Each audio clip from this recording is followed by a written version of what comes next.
Quiero darte la bienvenida a un nuevo estudio de la Biblia. Gracias por acompañarme cada semana. Soy el pastor Anthony Araujo y siempre es una gran alegría para mí poder recibirte en este canal, leer tus mensajes, estudiar juntos la palabra de Dios y de esa manera crecer y prepararnos para el encuentro con Jesús. Así que Dios te bendiga en gran manera. Si por primera vez llegaste a este canal, alguien te invitó, te dio un enlace, o te topaste de la nada como a muchos les está pasando últimamente, pues seas bienvenido a la comunidad. Ya somos poco más de 110,000 personas que semana a semana estudian la Biblia. Así que si tú quieres ser parte de nuestra comunidad, solo tienes que suscribirte al canal. Es gratuito, no cuesta nada y te invito a que puedas compartir este video con otras personas que también crees que están necesitando escuchar de Dios. El estudio de esta semana tiene que ver con el gran conflicto. Tema difícil, tema complejo, pero a la luz de la Biblia hay muchas respuestas que vamos a encontrar. Así que vamos juntos a orar a Dios. Padre Celestial, hemos tomado este momento, Señor, para encontrarnos contigo, para escuchar tu voz y encontrar verdades que necesitamos conocer. Por favor, Señor, seas tú con nosotros. Tu Santo Espíritu sea nuestro guía, quien nos enseñe y nos haga comprender tu verdad, para que esa verdad sea puesta en el corazón nuestro y podamos vivirlo cada día. Bendice a mis amigos al otro lado de esta pantalla, a aquellos que están sufriendo, aquellos que están pasando momentos difíciles. Por favor, no los abandones, muéstrate a ellos y que este mensaje, que este video traiga paz a sus corazones. En el nombre de Jesús. Amén, Señor. Muy bien, empecemos nuestro estudio con el día domingo de la lección. El estudio está basado en la parábola del trigo y la cizaña, una parábola muy conocida donde la Biblia menciona que un hombre sembró buena semilla en su campo y mientras todos dormían, vino una persona mala y sembró la cizaña. Y cuando se dan cuenta de que había cizaña junto con el trigo, cuando empezó a crecer. Esta parábola no solamente intenta responder un diagnóstico de quienes están dentro del pueblo de Dios ahora. Me refiero, el pueblo de Dios, hemos referido muchas veces, hay trigo, hay gente que es trigo, hay gente que es cizaña. Esto es otro tema aparte, pero más que eso, responde una pregunta más profunda.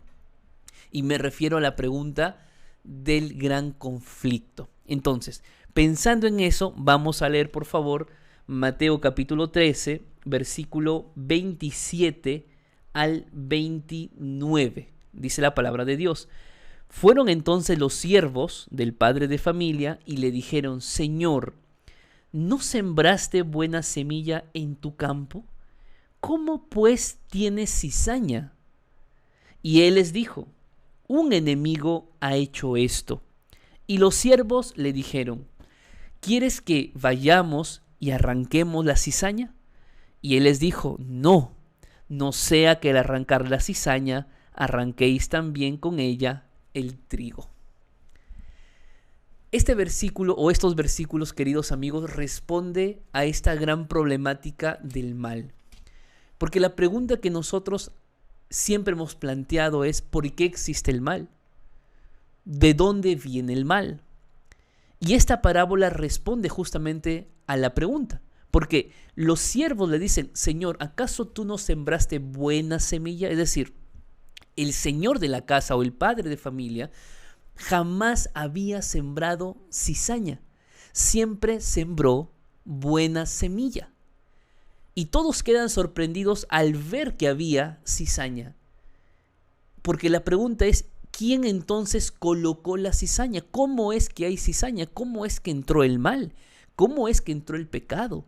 Y la respuesta del Padre es: un enemigo ha hecho esto. Por lo tanto, Dios no es el causante de la cizaña que existe en el mundo, de la maldad que existe a causa del pecado. Cuando Dios creó el mundo, y eso lo vamos a ver en el día siguiente de esta lección, Dios creó todo perfecto. Pero un enemigo hizo eso. ¿Quién es el enemigo? Satanás. Ahora, yo no voy a explicar mucho la parábola porque ya la parábola tiene su propia explicación en los versículos 36 al 43. Se entiende que el campo es el mundo, se entiende que el trigo es los buenos hijos de Dios, las cizañas son los malos hijos, vamos a llamarlo así, y el sembrador es Dios y el enemigo es Satanás. Pero algo que sí sorprende en esta parte de la lección es el por qué el padre de familia, o vamos a llamarlo ya desde ahora, por qué Dios no quiere que se arranque en la cizaña. ¿Por qué no quiere? Y ojo aquí porque esto es importante. Primero, normalmente en los embrios uno se da cuenta que es cizaña luego de que está creciendo, no es al instante.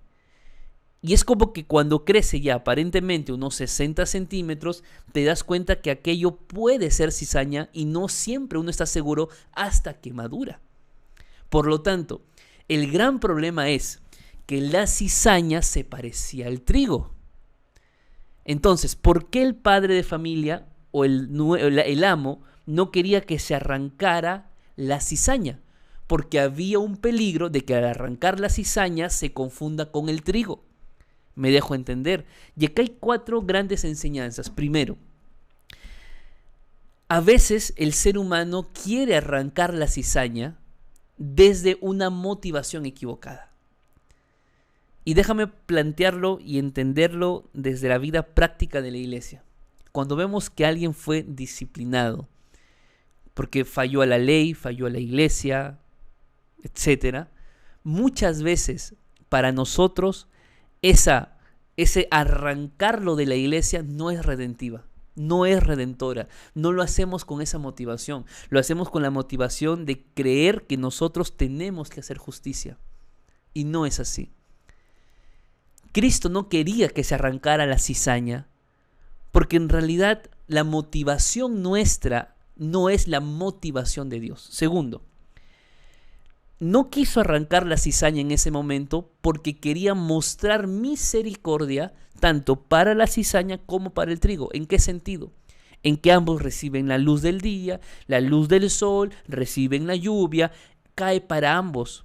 Dios quiere que incluso la cizaña aún pueda ver la misericordia de Dios en sus vidas. Tercero, Dios no quería que la cizaña sea arrancada porque había probabilidad de dañar a quien es el trigo. Lo que te comenté, al no ver que es fácil distinguir la cizaña del trigo a menos que ya madure, en ese proceso es mejor dejarla porque tal vez por querer arrancar la cizaña vamos a arrancar el trigo, ¿ok?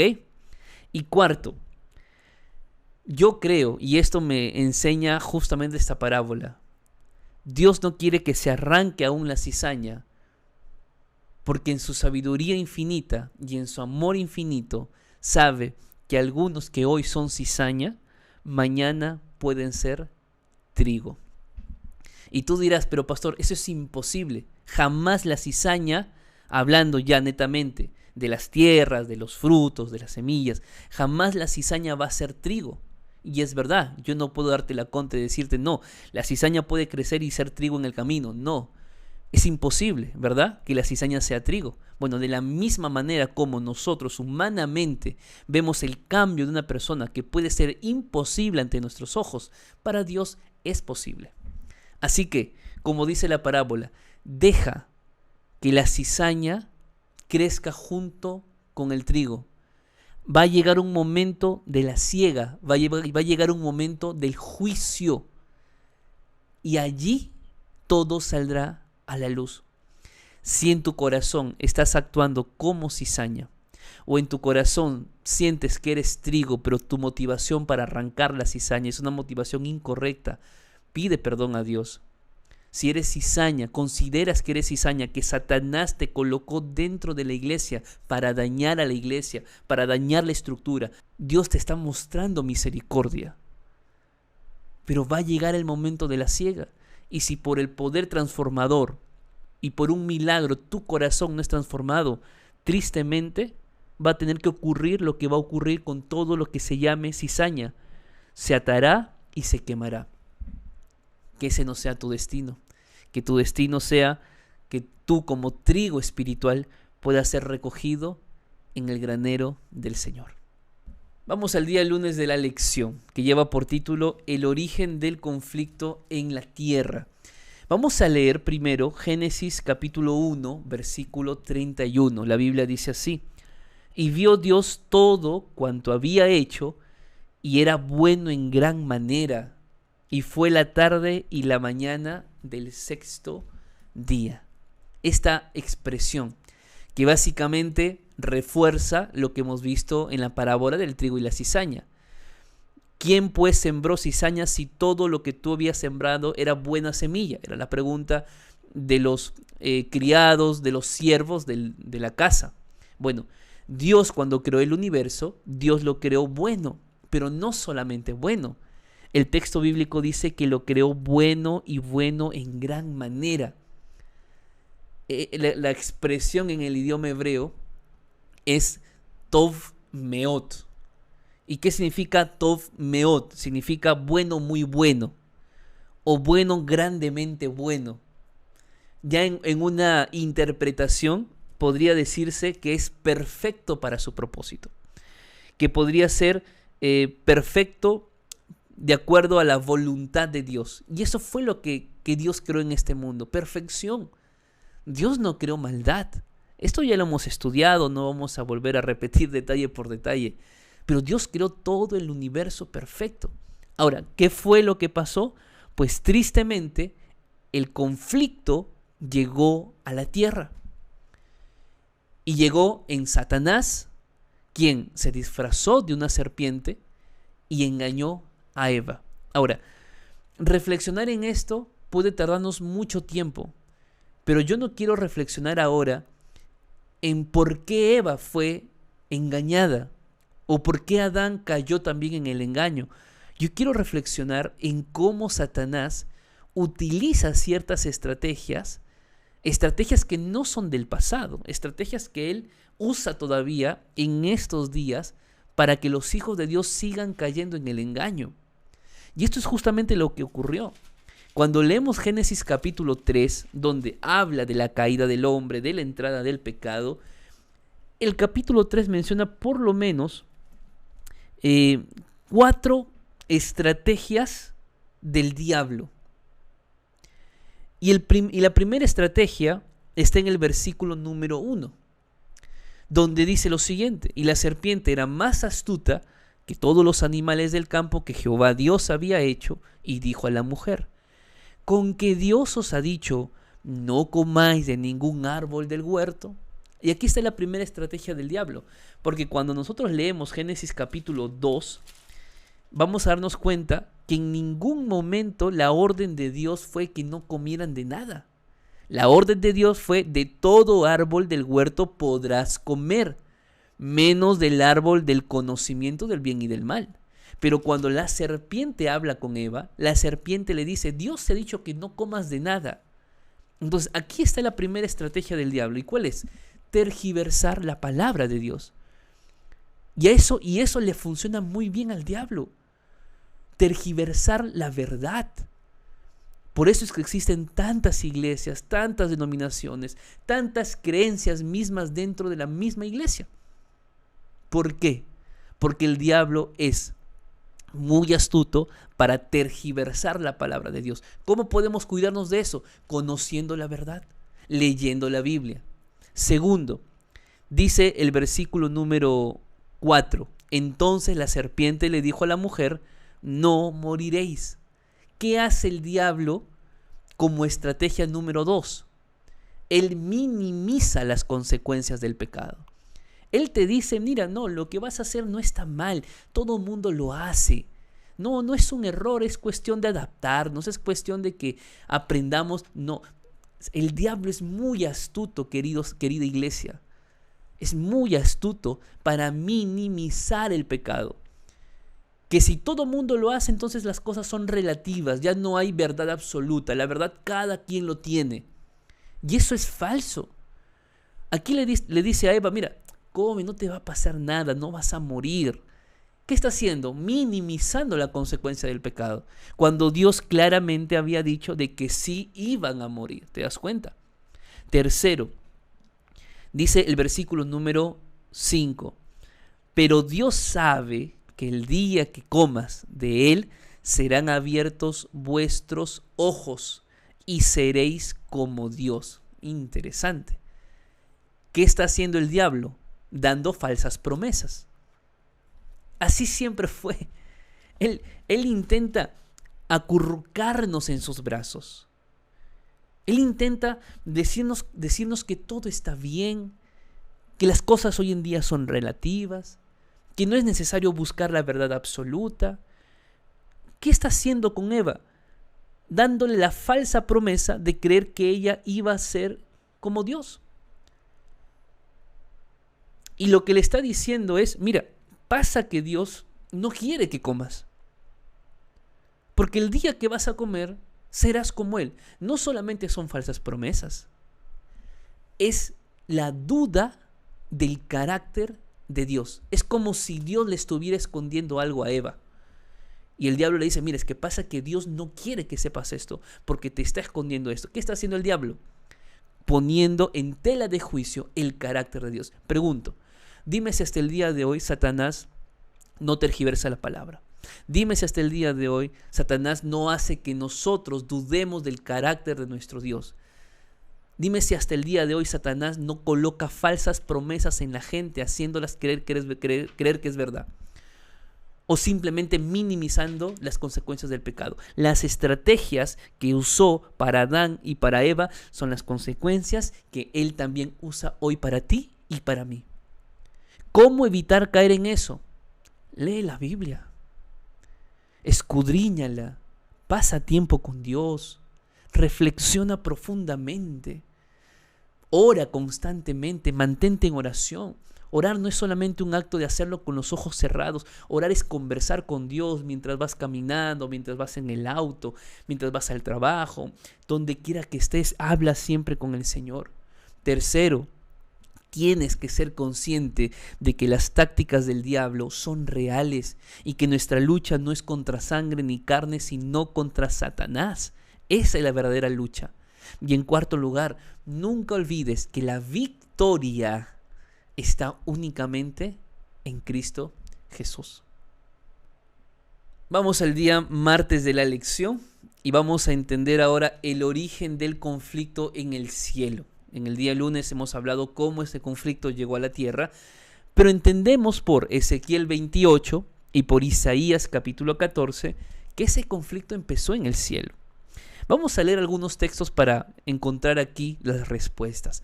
Vamos a leer Ezequiel capítulo 28, versículo número 14 al 17. Dice la Biblia lo siguiente: Tú, querubín protector, yo te puse en el santo monte de Dios.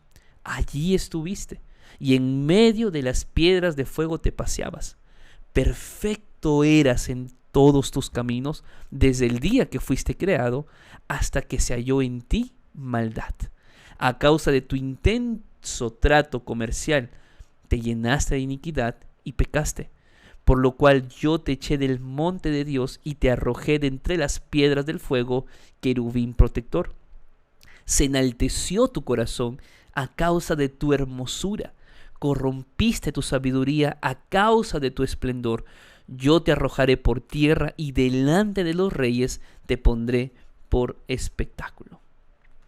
Si bien es cierto, esto era una visión o una profecía acerca del rey de Tiro, el fondo no era el rey de Tiro, era la caída de este querubín grande y protector, y nos referimos a Lucifer. Lucifer, como dice el texto bíblico, fue un ángel creado por Dios, un ángel que tenía un estatus privilegiado dentro de los seres creados, solamente que en su corazón empezó a nacer el orgullo.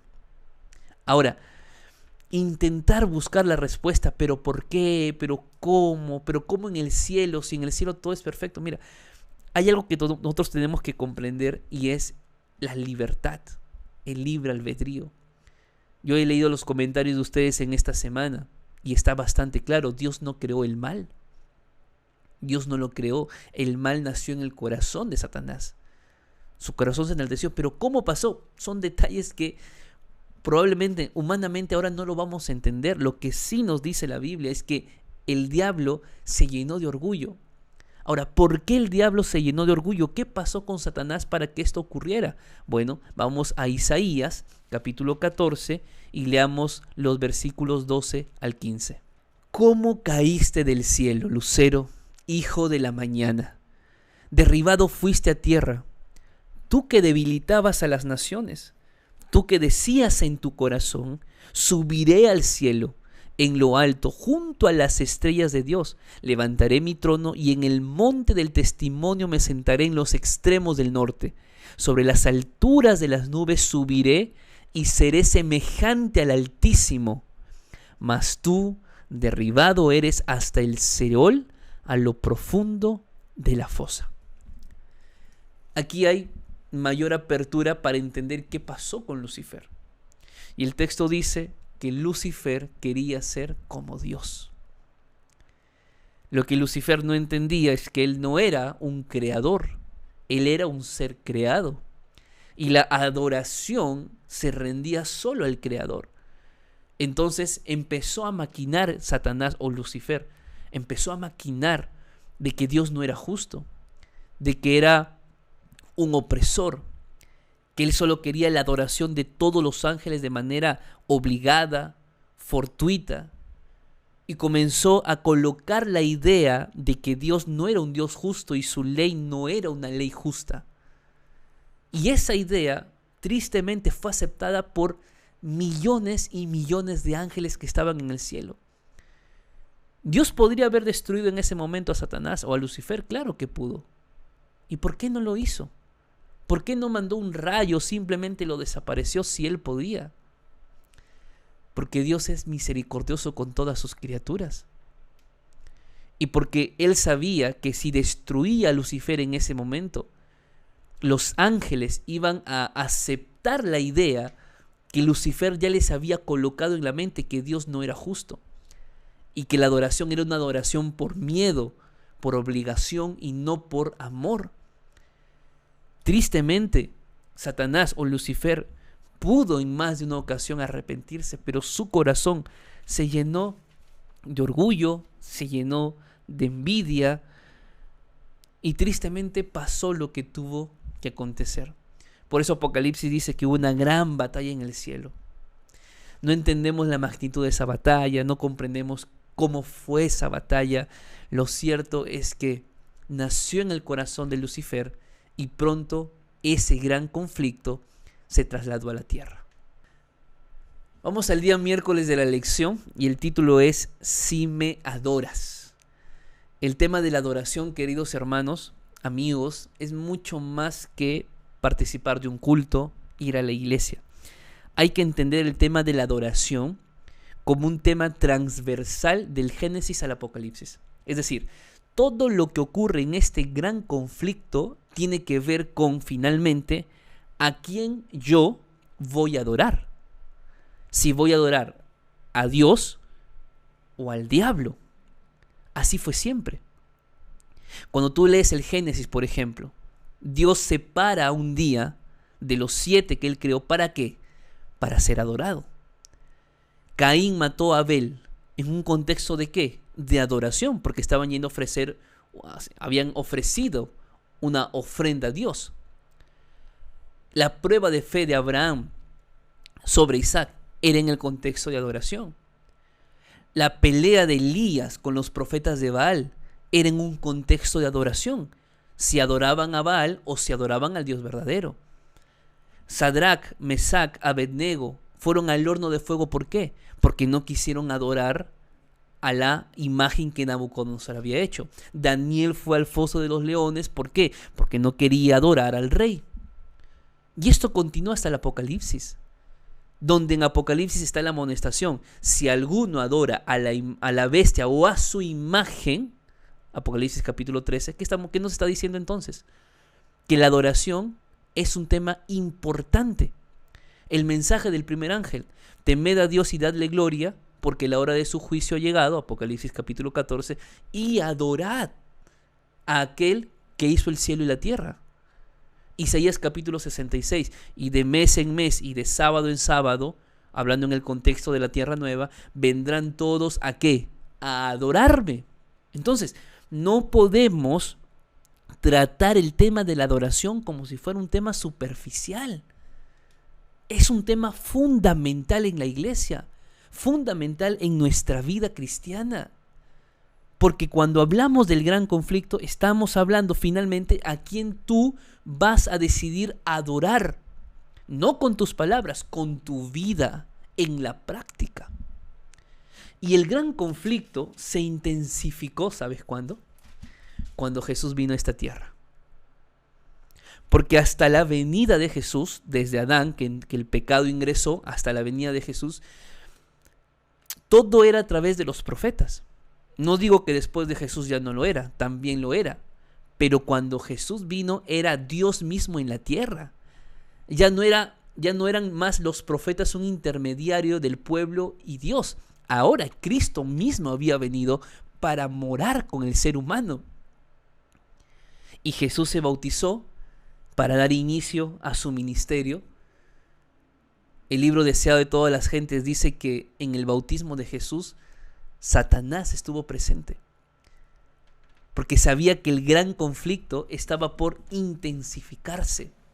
Porque Jesús había venido para morir por el ser humano. Y a todas cuentas Lucifer o Satanás quería no solamente evitar la muerte, o mejor, no solamente quería evitar que Cristo venza, sino que Cristo muera para siempre. En ese contexto aparece lo que ocurrió después del bautismo de Jesús. El monte de las tentaciones. 40 días Jesús ayunando y en el último momento Satanás se aparece para tentarlo. Y vamos a leer y poner nuestro enfoque en la tercera tentación. Vamos a leer Mateo capítulo 4, versículo número 8 y 9. Otra vez lo llevó el diablo a un monte muy alto y le mostró todos los reinos del mundo y la gloria de ellos. Y le dijo: todo esto te daré si postrado me adoras. Aunque parece algo jocoso o tomado como una broma lo que Satanás le estaba diciendo a Jesús, pues no era así. Cuando el pecado entró al mundo, Adán dejó de ser el administrador del planeta y todo pasó a las manos de Satanás. Y este asunto de llevarlo a un monte y demostrarle todo lo que había, en realidad es porque Satanás creía y estaba convencido de que todo aquello le pertenecía, porque Adán había pecado. Y no está lejano a la realidad en el sentido de que Jesús mismo en Juan capítulo 14, versículo 30, lo reconoce a Satanás como el príncipe del mundo, el dueño de lo que había en el mundo, o el administrador, vamos a llamarlo así. Pero es interesante la propuesta que hace. Te doy todo si me adoras. ¿Te das cuenta? Desde que Satanás cayó del cielo, en su cabeza lo único que había era que Jesús lo adorara. Si no lo logró en el cielo, pues tenía que lograrlo en la tierra. O sea, Satanás no tenía otra idea que no era: yo quiero que un día el Hijo de Dios me adore. Y fue y lo buscó. 40 días después del ayuno, Jesús demacrado, cansado, agotado, extenuado física, emocionalmente. Y la propuesta es interesante, porque lo que le estaba diciendo es: mira, ya no mueras. Ya no mueras. Mejor te doy todo. Te devuelvo todo. ¿Para qué vas a morir por el ser humano? Pero Jesús sabía que sin sangre no hay redención de pecados, que la muerte era necesaria y que él no iba a perder la victoria y fracasar en el gran conflicto tan solo por querer adorar a Satanás. Jesús sabía que él podía recuperar el mundo de otra forma. Pero qué increíble es Jesús, queridos amigos, que ni en el momento más difícil de la vida, cuando justificablemente podía decir, bueno, ya está, es verdad. No, él no cayó en la tentación del diablo. Ni siquiera en la primera tentación, que era sobre la comida, el apetito. Convierte estas piedras en pan. Por el apetito cayó Adán y Eva. Ahora, por ese mismo apetito, Jesús tenía que vencer esa tentación. Increíble cómo Jesús tenía claro que al Señor tu Dios adorarás y solamente a Él servirás. Y la historia termina diciendo que el diablo entonces lo dejó y vinieron los ángeles y lo servían. ¡Qué increíble! Esta historia, queridos amigos, es la mejor manera de entender cómo vencer al enemigo. ¿Cómo Jesús lo hizo? Con un escrito está, con la palabra de Dios. Defiéndete de las tentaciones del diablo siempre con un escrito está, y vas a ver que vencerás. Vamos al día jueves de la lección. Lleva por título La naturaleza del conflicto cósmico. Vamos a leer Apocalipsis 12, versículos 7 al 9. Dice la Biblia: Entonces hubo una guerra en el cielo. Miguel y sus ángeles luchaban contra el dragón. Y luchaban el dragón y sus ángeles, pero no prevalecieron, ni se halló ya lugar para ellos en el cielo. Y fue lanzado fuera el gran dragón, la serpiente antigua, que se llama Diablo y Satanás, el cual engaña al mundo entero. Fue arrojado a la tierra, y sus ángeles fueron arrojados con él. El capítulo 12 de Apocalipsis es un capítulo importante para ver las estrategias que el diablo usó a lo largo de la historia para que Jesús y su pueblo no pudieran prevalecer sobre los planes que Él tenía para nosotros.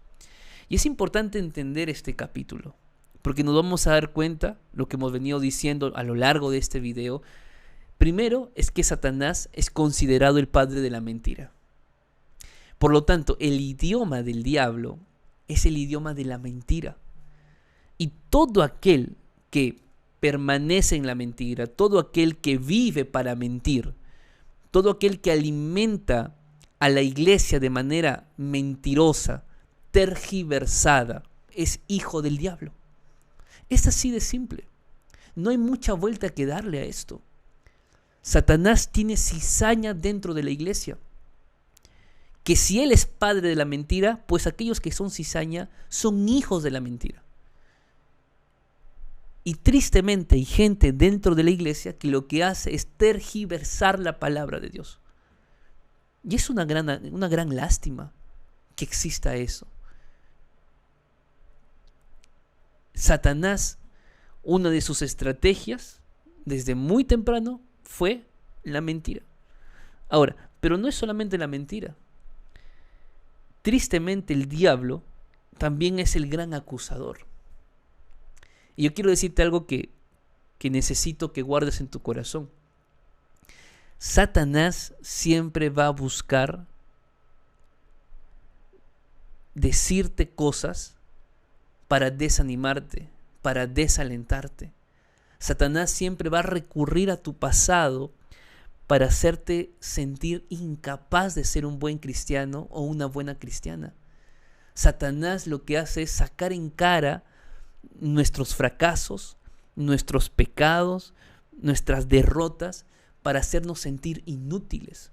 Mucha gente no se ha entregado a Cristo a través del bautismo porque el diablo le ha hecho sentir de que no van a poder con la vida cristiana. Satanás es así, es mentiroso y es acusador. Pero yo te digo algo en este día. Cuando Satanás te haga recordar tu pasado, tú hazle recordar su futuro. Porque tu pasado ya está acá atrás, está limpio. Cristo te perdonó por su sangre, pero el futuro de Satanás es la muerte eterna y de eso nadie lo va a liberar. Tú tienes que vivir tu vida cristiana manteniéndote firme en el Señor. Satanás va a atacarte, va a querer destruirte. Él es así, él te acusa por tus pecados, pero Cristo intercede por ti. Jamás olvides eso. No tengas miedo. Solamente no le des más lugar a Satanás en tu mente. Dale más lugar a Dios. ¿Y cómo? Lo que hemos venido diciendo siempre. Lee tu Biblia, ora, comparte la palabra, escudriñala, participa de la iglesia. Son acciones que nos permiten darle más lugar a Dios y menos lugar a Satanás. Y en tercer lugar, Satanás no solo es mentiroso, no solamente es acusador, sino que también él es perseguidor. Y es justamente lo que nos menciona Apocalipsis capítulo número 12, que nos dice que entonces el dragón se llenó de ira y se fue a hacer la guerra contra la descendencia de la mujer, contra el resto de la descendencia de la mujer. ¿Quiénes son esta descendencia? Los que guardan los mandamientos de Dios y los que tienen el testimonio de Jesucristo. Satanás quiso acabar con Cristo cuando Jesús nació a través de Herodes y el decreto de muerte de todos los niños menos de 2 años. Satanás quiso acabar con Cristo en el monte de las tentaciones, pero no pudo. Satanás quiso acabar con Cristo en la crucifixión y tampoco pudo. Y está desesperado. Y el diablo está desesperado porque sabe que cada día es un día menos para su muerte eterna. Y como está desesperado, el lago de fuego que ha sido preparado para él no quiere morir solo. Él quiere llevarte a ti, quiere llevarme a mí. Dios no lo preparó para ti, Dios no lo preparó para mí. Pero Satanás quiere llevarnos. Por eso hace guerra contra la descendencia de Dios. Pero yo te digo algo este día. Si tú estás con Cristo, es verdad, tú vas a ser atacado. Tú vas a ser atacada. Yo no te voy a decir que si estás con Cristo no va a pasar nada malo en tu vida, no va a haber sufrimiento, no va a haber aflicción. Yo no te voy a decir eso. Porque quien está con Cristo es atacado por el diablo. Pero también es victorioso por Cristo Jesús. Por eso la Biblia dice que el que persevera hasta el fin, ese será salvo. Queridos amigos, el estudio de esta semana no solamente ha intentado encontrar algunas respuestas acerca del gran conflicto, sino a entender que tú y yo somos parte de este gran conflicto. No somos espectadores, somos jugadores de este partido final. La pregunta es, ¿de qué lado estarás? ¿Del lado de Cristo o del lado de Satanás? Dios preparó un camino de salvación para ti, para mí. Ve siempre por ese camino. No vayas por los caminos de engaño, de corrupción y cosas que el diablo te presenta para hacerte pensar que las cosas están bien. No. Ve por el camino que Dios trazó. Y no tengas miedo, porque si tu vida está en las manos de Dios, estarás en las manos de aquel que puede vencer a Satanás. Y Cristo nunca perdió una sola batalla contra el diablo. No pienses que si tu vida va a estar en las manos de Cristo, perderás una sola. Acércate a Él en esta semana, aférrate de todo corazón, lee tu Biblia más, ora más al Señor, comparte más tu fe. Y vas a ver que al darle más tiempo y espacio a Dios en tu vida, menos tiempo y espacio tendrá Satanás hasta que un día se vaya, porque sabrá que contigo jamás va a poder. Que Dios te bendiga. Ánimo en el Señor en esta semana. Persevera, sé paciente, continúa adelante en este gran conflicto. Y si te gustó este video, compártelo con alguien que también está necesitando más de Dios. Un fuerte abrazo, que el Señor te bendiga.